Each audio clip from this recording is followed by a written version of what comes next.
आपके सामने ये रहा। तो आज की मूवी जो है बड़ी ट्विस्ट एंड टर्न से भरी होगी, इसे जरा भी मिस मत कीजिएगा वरना सारा मजा खराब हो जाएगा और मूवी आपके पल्ले नहीं पड़ेगी। तो बिना स्पॉइलर दिए करते हैं शुरू। मूवी की शुरुआत एक क्लब से होती है जहाँ कुछ लोग डांस कर रहे होते हैं। तब वहाँ पर जॉर्ज नाम का एक बंदा आता है जो कि काफी ज्यादा नशे में होता है। वो एक लड़की के साथ जबरदस्ती करते हुए डांस करने के लिए उसे कहता है और उस लड़की के दोस्त जब उसे रोकने जाते हैं तो वो उन पर शराब की बोतल से हमला करके चला जाता है। वो इतने ज्यादा नशे में था कि उसे कुछ भी खबर नहीं थी कि वो क्या कर रहा है। और उसी हालत में जैसे ही वो अपनी बिल्डिंग में आता है, उसका पड़ोसी रूबिन और उसकी पत्नी स्नेहा आपस में लड़ते हुए दिखाई देते हैं। जॉर्ज को बाहर देखकर रूबिन ये कहते हुए सीधा उसके मुंह पर ही दरवाजा बंद कर देता है कि यहाँ कोई फिल्म नहीं चल रही है जो आगे मुंह उठाकर देखने के लिए। बस इस चीज से जॉर्ज बड़े गुस्से में आ जाता है, इसीलिए वो अपने अपार्टमेंट में आता है और एक मस्त सा चाकू लिए सीधे रूबिन के घर में घुस जाता है, जहाँ पर अगले ही पल स्नेहा की लाश सोफे पर पड़ी भी होती है। अब सीन को देखकर तो ऐसा लग रहा है कि जॉर्ज ने स्नेहा को मार दिया, लेकिन बस आप आगे देखते रहना, ये सिंपल सा दिख रहा केस इतना आसान नहीं है, बहुत सारे टर्न्स हैं इस पे। अगले ही सीन में पुलिस वालों को स्नेहा के घर से थोड़ी दूर सड़क किनारे रूबिन की लाश मिलती है, जिसे भी बड़ी बेरहमी से मार दिया गया था। रूबिन के पास से मिले आधार कार्ड से उसका नाम और पता मिल जाता है, तो पुलिस रूबिन के बारे में उसके घर वालों को बताने के लिए पहुंच जाती है। लेकिन वहां आकर उन्हें एक और झटका लगता है, क्योंकि घर में स्नेहा की भी लाश पड़ी थी। तो पुलिस वालों को समझ नहीं आता कि पति पत्नी दोनों को किसने मारा। चलो मान लिया किसी दुश्मन ने मारा होगा, लेकिन पत्नी को घर में रहने दिया और पति को मार कर सड़क पर फेंक दिया, ये बात कुछ हजम नहीं हो रही है। पुलिस वालों को दोस्तों घर से एक चाकू भी मिलता है जिसमें खून लगा हुआ है, और यहाँ तक कि जमीन पर भी कुछ खून की बूंदें पड़ी होती है, जिसे जांच के लिए पुलिस वाले जमा कर लेते हैं ताकि हथियारे का पता लग पाए। साथ ही साथ हथियारे ने बिल्डिंग के सीसीटीवी भी खराब कर दिया था। ऊपर से वॉचमैन पर भी किसी ने जानलेवा हमला किया था। पुलिस को शक होता है कि ये वॉचमैन को मारने का काम, ये सीसीटीवी वाला काम जरूर उन्हीं लोगों ने किया होगा जिन्होंने स्नेहा और रूबिन को मारा। शायद सबसे पहले उन्होंने सीसीटीवी खराब किया, उसके बाद वॉचमैन पर हमला करके बिल्डिंग में घुस गए और फिर पति पत्नी को मार दिया। तो ये केस सॉल्व करने की जिम्मेदारी पुलिस ऑफिसर राजन को दी जाती है, ताकि वो ये केस जल्दी से जल्दी सॉल्व कर पाए, क्योंकि ये मुद्दा बड़ी आग की तरह पूरी मीडिया में फैल चुका था, जगह जगह हेडलाइंस बन चुके थे।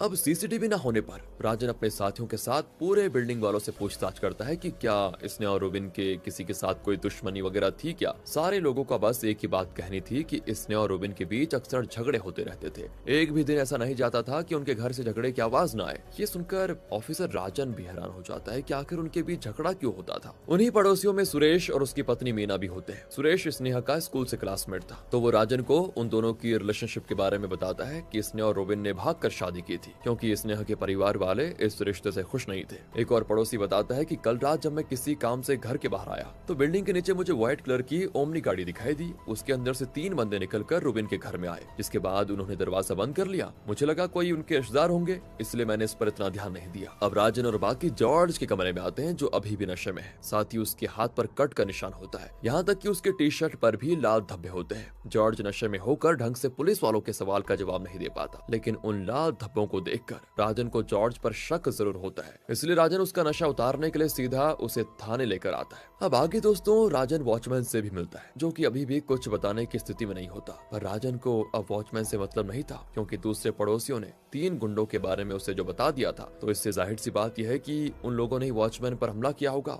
इसके बाद राजन रूबिन के माता पिता से बात करने आता है, जिनका कहना तो ये होता है कि उनके बेटे को स्नेहा के परिवार वालों ने मारा है, क्योंकि जब पहली बार वो दोनों रिलेशनशिप में आए थे तब रिलेशनशिप तोड़ने के लिए स्नेहा के घर वालों ने गुंडे भेजे थे, ताकि वो रूबिन के साथ मारपीट कर पाए। और दोस्तों ये एक हिसाब से ठोस सबूत भी होता है राजन के लिए, जिस वजह से उसका शक स्नेहा के परिवार वालों पर चला जाता है। लेकिन पूछताछ से पहले उसे उन गुंडों को भी ढूंढना होगा जिन्होंने रूबिन को मारा था, क्योंकि वही कंफर्म बता सकते हैं कि उन्हें रूबिन को मारने के लिए किसने कहा था। तो अगले सीन में एक डॉक्टर राजन को बताता है कि स्नेहा के घर में जो चाकू मिला है उस पर जॉर्ज का खून है। उसी के साथ साथ जमीन पर भी जॉर्ज का एक खून लगा हुआ था, लेकिन स्नेहा की हत्या जिस चाकू से हुई है वो जॉर्ज वाला चाकू नहीं था। इसका मतलब जॉर्ज स्नेहा के अपार्टमेंट में आया, वहाँ उनके बीच किसी बात को लेकर झगड़ा हुआ, जिससे जॉर्ज के हाथ में चोट लगी, लेकिन उसने ही स्नेहा को मारा होगा ये तो मैं नहीं कह सकता, क्योंकि उसकी जान लेने वाला चाकू अभी तक हमें नहीं मिला है। ये सारी बातें जानकर राजन जॉर्ज के पास आता है और उससे झूठ कह देता है कि सारे सबूत पता है तुम्हारे खिलाफ है। जिस चाकू से स्नेहा की जान गई उस पर तुम्हारे खून के निशान थे, तो जल्दी जल्दी बताओ तुमने स्नेहा को क्यों मारा। जॉर्ज अभी भी नशे में होता है तो वो कह देता है कि उस रात रूबिन और स्नेहा का झगड़ा हो रहा था। उनके चिल्लाने की आवाज से मैं परेशान हो गया तो मैंने स्नेहा के पेट में चाकू घुसाकर उसकी जान ले ली और रूबिन को भी मार दिया। राजन समझ जाता है कि ये झूठ कह रहा है। इसने इतना भारी मान लिया है कि उसका नशा उतर ही नहीं रहा, क्योंकि स्नेहा की जान पेट में चाकू मारने से नहीं बल्कि गला काटने से हुई है और रूबिन की लाश तो इतनी दूर मिली, फिर ये नशे में होकर उसे इतना दूर लेकर मारेगा नहीं, ऐसा पॉसिबल नहीं हो सकता। इसीलिए राजन जॉर्ज को छोड़ देता है और अब राजन अपनी टीम के साथ रूबिन की पिटाई करने वाले गुंडों के बारे में जानकारी निकालकर उन्हें दबोच कर पूछता है और जेल में अच्छे से सेवा करके उन्हें कहता है कि सुनो, सबसे पहले तो ये बताओ कि रूबिन को मारने की सुपारी तुम्हें दी किसने। वो गुंडे बताते हैं कि स्नेहा के भाई ने हमें पैसे दिए थे ताकि हम रूबिन की पिटाई करें, इससे ज्यादा हम कुछ नहीं जानते। ये बात भी वैसे 2 साल पुरानी है, अभी हमारा उसकी हत्या से कोई लेना देना है नहीं। और अब ये बात कंफर्म हो चुकी थी कि स्नेहा के परिवार वालों ने एक न एक बार रूबिन को पिटवाया था। तो दोस्तों, राजन सीधे उनके घर पहुंचकर इसके बारे में पूछताछ करता है। स्नेहा का भाई कहता है कि मैंने रूबिन के बारे में जानकारी निकाली थी, वो एक नंबर का घटिया इंसान था, 10 लड़कियों के साथ चक्कर चल रहा था उसका। न जाने उसने क्या घोल पिलाकर मेरी बहन को अपने वश में कर लिया, जिससे मेरी बहन उसकी दीवानी हो गई। उसके सर से रूबिन का भूत उतारने के लिए मैंने रूबिन को गुंडों से पिटवा दिया था, लेकिन कोई फायदा हुआ ही नहीं। आखिरकार दोनों ने शादी कर ली। राजन को स्नेहा का घर बड़ा और आलीशान दिखाई देता है। स्नेहा के मरने के बाद अब सारी संपत्ति उसके भाई के पास ही जाएगी, इसलिए राजन को स्नेहा के भाई पर भी शक हो जाता है कि कहीं संपत्ति के लालच में इसने अपनी बहन को तो नहीं मार डाला। पर अभी उसके पास कोई ठोस सबूत नहीं है, इसलिए राजन चला जाता है। फिर राजन बाकी ऑफिसर्स को फोन करके आस पड़ोस के बिल्डिंग के सारे सीसीटीवी फुटेजेस जो स्नेहा की बिल्डिंग को कवर करते हैं उन्हें इकट्ठा करने को कह देता है, इस उम्मीद में कि क्या पता उनसे कुछ मिल जाए। इसीलिए अगली सुबह पड़ोस की बिल्डिंग का सीसीटीवी चेक किया जाता है, जो कि स्नेहा की बिल्डिंग के पार्किंग एरिया को कवर करता था। उस फुटेज में साफ देखा जा सकता था कि 3 गुंडे रूबिन को ओमनी में डालकर लेकर जा रहे हैं। इसलिए राजन अपने साथी ऑफिसर को उन तीनों की जानकारी निकालने के लिए भेज देता है, ताकि अगर तीनों पकड़ में आ जाए तो इस हत्या की गुत्थी को सुलझाया जा सकता है। पर राजन के वहां से जाते ही कोई इंसान उन तीनों गुंडों को फोन करके बता देता है कि पुलिस तुम्हारे बारे में जानकारी निकाल रही है, भलाई इसी में है कि तुम कहीं छुप जाओ। ये सुनते ही 2 गुंडे अपनी ओमनी में बैठकर दूसरे शहर के लिए निकल जाते हैं और तीसरा गुंडा कहीं चुपचाप जाकर छुप जाता है। लेकिन जैसे उनकी ओमनी आगे बढ़ती है, एक ट्रॉली वाला बंदा उनकी ओमनी को टक्कर मार देता है। देखने से तो साफ लग रहा होता है कि ये जानबूझकर करवाया गया हादसा है। इस हादसे के बारे में जैसे ही राजन को पता चलता है तो वो तुरंत अपने साथियों के साथ वहां पहुंच जाता है। लाश को देखकर साफ लग रहा होता है कि हादसे के बाद भी भारी रॉड से इन दोनों गुंडों के ऊपर हमला किया गया, ताकि चांस ही न रहे इनके बचने का। मानना पड़ेगा भाई, जो भी सत्या का मास्टरमाइंड है वो 2 कदम आगे निकल रहा है बार बार। अब एक गुंडे का मोबाइल का लॉक खुलवाया जाता है, जिसमें जॉर्ज की वीडियो होती है। वो स्नेहा की लाश के सामने चाकू दिखाकर उससे कह रहा होता है कि आगे से तुम्हारी चिल्लाने की आवाज नहीं आनी चाहिए। इसी गुस्से में वो वहाँ पर रखे कांच के टेबल पर हाथ मार देता है, जिससे उसके हाथ में चोट लग जाती है और जो चाकू वो धमकाने के लिए स्नेहा के पास लेकर आया था वहीं पर छोड़कर चला जाता है उसे। यही चाकू पुलिस वालों को मिला, जिसमें जॉर्ज का खून लगा हुआ था, और वो खून कैसे लगा था हमने देख लिया। राजन का सीनियर ऑफिसर महेश को ये वीडियो दिखाकर कहता है कि चलो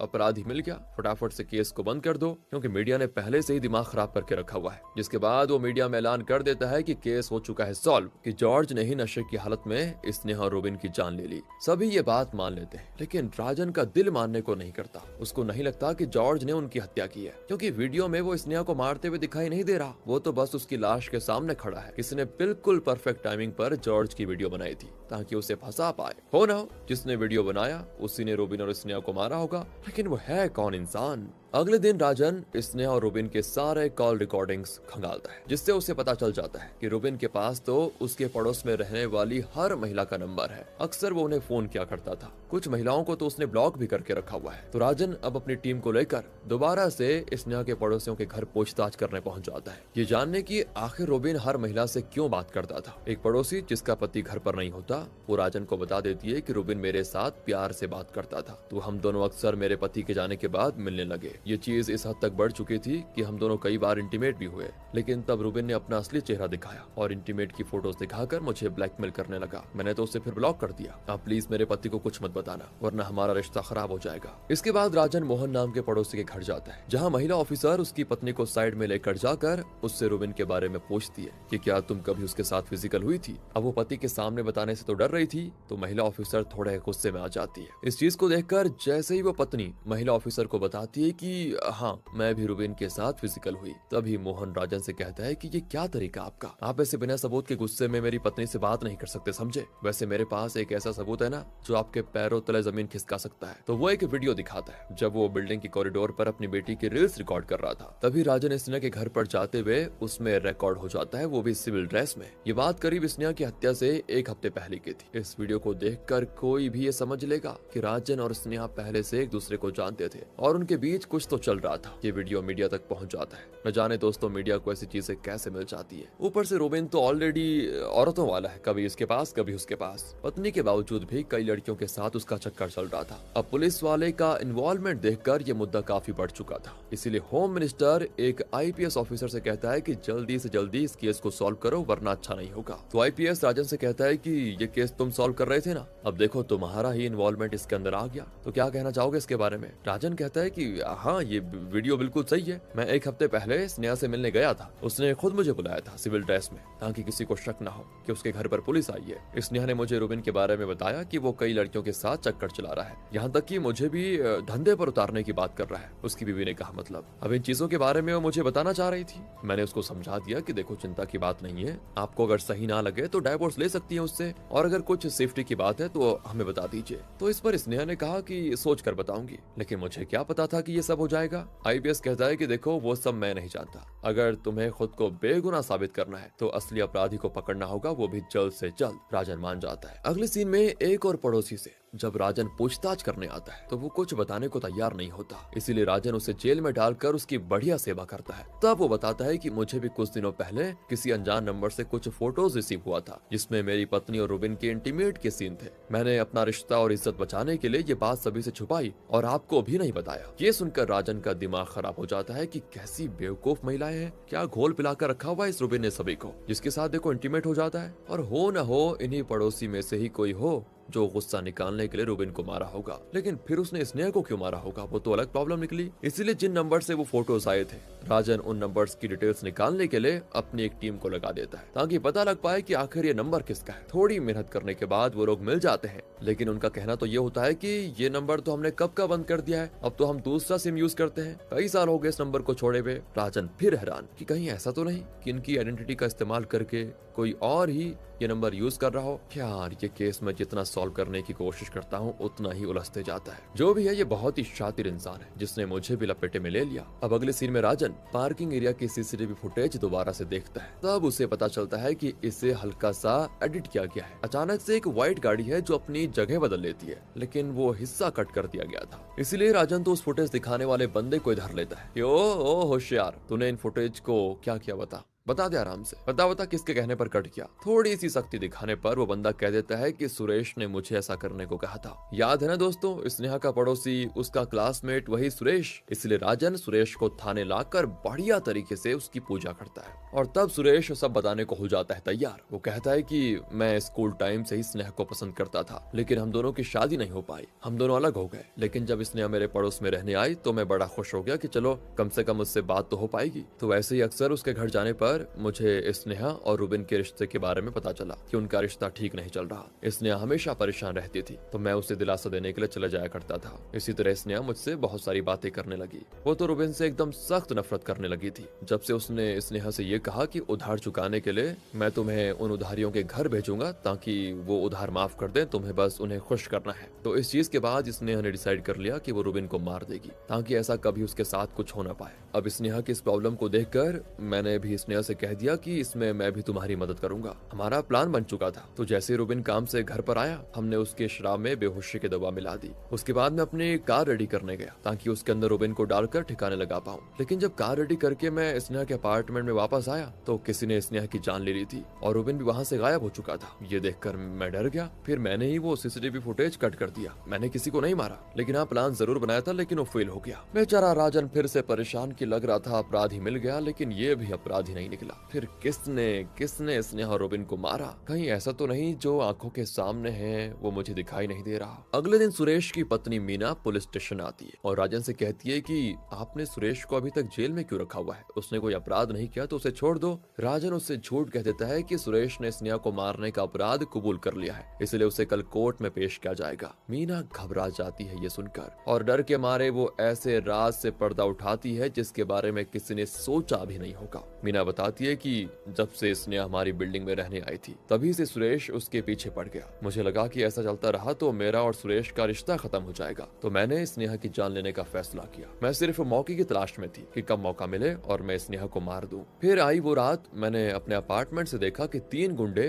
रुबिन को उठाकर लेकर जा रहे हैं, तो मुझे लगा कि यही बिल्कुल सही समय है स्नेहा को मारने का, क्योंकि वो अकेली होगी अभी। इसलिए मैं अपने घर से चाकू लेकर गई, स्नेहा का गला काट कर उसकी जान ले ली। अब मीना के अपना अपराध कबूल करने के बाद ये बात तो साफ हो गई थी कि स्नेहा की हत्या मीना ने की है, लेकिन अभी भी रुबिन के हत्यारे को ढूंढना बाकी था, क्योंकि दोस्तों हत्यारा एक नहीं बल्कि 2 इंसान है। मीना ने स्नेहा को मारा और रुबिन को किसी और ने, तो वो और कौन है उसे ढूंढना होगा राजन को। अब दूसरी ओर वो तीसरा गुंडा जो कहीं छुपने गया था, मतलब जंगल में छुपा होता है वो, तभी वहाँ कोई इंसान आता है जिसने चेहरे पर मास्क लगाया हुआ है और वो उस गुंडे को मारने की करता है कोशिश, लेकिन वो गुंडा अपनी जान बचाकर वहाँ से भाग निकलता है और भागते भागते किस्मत से राजन की गाड़ी के सामने आ जाता है और राजन उसे तुरंत पकड़ लेता है, क्योंकि इस गुंडे को वो काफी टाइम से ढूंढ रहा था। और वो गुंडा राजन को बता देता है कि मैंने ही अपने दोनों साथियों के साथ मिलकर रुबिन को घर से उठाया और मारकर सड़क के किनारे फेंक दिया। वो तो जॉर्ज की वीडियो हमें फ्री में मिल गई थी कि अगर आगे केस भी चला जाए तो हम ये वीडियो दिखाकर जॉर्ज को फंसा देंगे, और ये सब कुछ करने के लिए हमें किसी और ने नहीं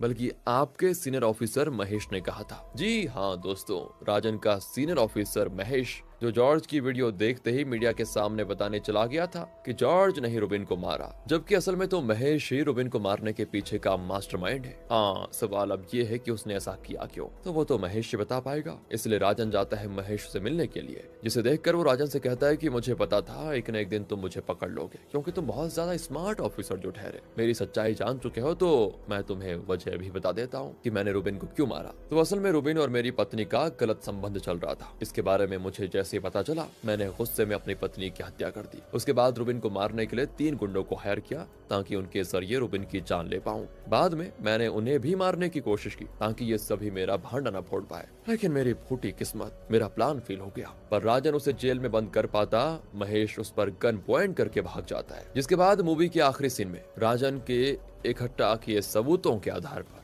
असली अपराधी की जानकारी मीडिया में बताई जाती है कि अब जाकर पूरी तरह से स्नेहा और रुबिन का केस सॉल्व हो चुका है, जिसे राजन नाम के ऑफिसर ने सॉल्व किया। देखा दोस्तों कितने ट्विस्ट और टर्न्स थे इस मूवी में, लेकिन बड़ी मजेदार कहानी थी। उम्मीद है आपको पसंद आई होगी। इसी सीन के साथ ये मूवी यहाँ पर खत्म हो जाती है, पर हाँ, महेश तो भाग चुका है। क्या पता इसके बाद में वो राजन से बदला लेने के लिए दोबारा आ जाए, जो कि अगले पार्ट में दिखाया जाए। पता नहीं कब रिलीज होगा। ध्यान रखेगा अपना। Thanks for watching.